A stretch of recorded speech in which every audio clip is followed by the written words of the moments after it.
ಸುಮಾರು 5 ಎಕರೆ 20 ಗುಂಟೆ ನಂದು ಆ ಲೇಔಟ್ಗೆ ಜಮೀನು ಕಟ್ಕೊಂಡಿದ್ದೀನಿ. ಇವರು 2020ರಲ್ಲಿ ಮೀಟಿಂಗ್ ಕರೆದ್ಬಿಟ್ಟು ರೈತರ ಹತ್ರ ಒಡಂಬಡಿಕೆ ಮಾಡ್ಕೊಂಡು 1160 ಎಕರೆನ ಬೂನಹಳ್ಳಿ, ಗೇಕರಹಳ್ಳಿ, ಕೆಂಚಟ್ಟಹಳ್ಳಿ, ಸಮುದ್ರಹಳ್ಳಿ 4 ಗ್ರಾಮಕ್ಕೂ ಸೇರಿ ಅಕ್ವೇಷನ್ ಜಾಯಿಂಟ್ ಜೈವಿಲಿ ಅಕ್ವೇಷನ್ ಮಾಡ್ಕೊಂಡು ಏನಂತ ಹೇಳಿದ್ರು ಅಂದರೆ 2020 9ನೇ ತಿಂಗಳಲ್ಲಿ ಇವ್ರು ತಗೊಂಡಾಗ 1 ವರ್ಷದೊಳಗಡೆ ತಪ್ಪಿರೋ 2 ವರ್ಷದೊಳಗಡೆ ನಿಮಗೆಲ್ಲ ಡೆವಲಪ್ಮೆಂಟ್ ಮಾಡಿಬಿಟ್ಟು ಮೂಲಸೌಕರ್ಯ ಎಲ್ಲ ಕ್ಲೀನಾಗಿ ಮಾಡಿಕೊಟ್ಬಿಟ್ಟು ನಿಮಗೆ ಒಂದು ಗುಂಟಿಗೆ 300 ಅಡಿ ಹಂಗೆ ನಿಮಗೆ ಸೈಟನ್ನ ವಿತರಣೆ ಮಾಡಿಕೊಡ್ತೀವಿ ಅಂತ ಹೇಳಿದರು. ಇವತ್ತಿಗೆ 6 ವರ್ಷ ಆಯಿತು. 6 ವರ್ಷ 3 ತಿಂಗಳಾಯಿತು. 6 ವರ್ಷ 3 ತಿಂಗಳಾದ್ರೂ ಇನ್ನೂ 60% ಕೆಲಸ ಆಗಿಲ್ಲ. ಆಮೇಲೆ 80 ಎಕರೆ ಜಮೀನನ್ನ ಇನ್ನೂ ಅಕ್ವೇಷನ್ ಮಾಡ್ಕೊಂಡಿಲ್ಲ.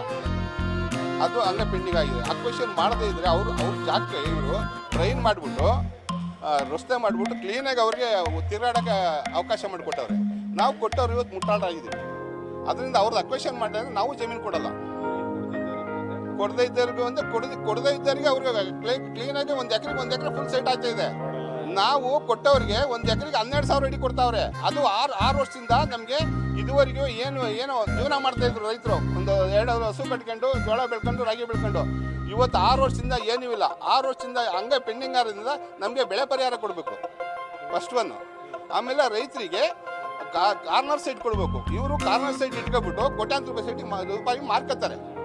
ನಮಗೆ ರೈತರಿಗೂ ಸಹ ಕಾರ್ನರ್ ಸೈಟ್ನ ಪ್ರಾಧಾನ್ಯತೆ ಕೊಡಬೇಕು.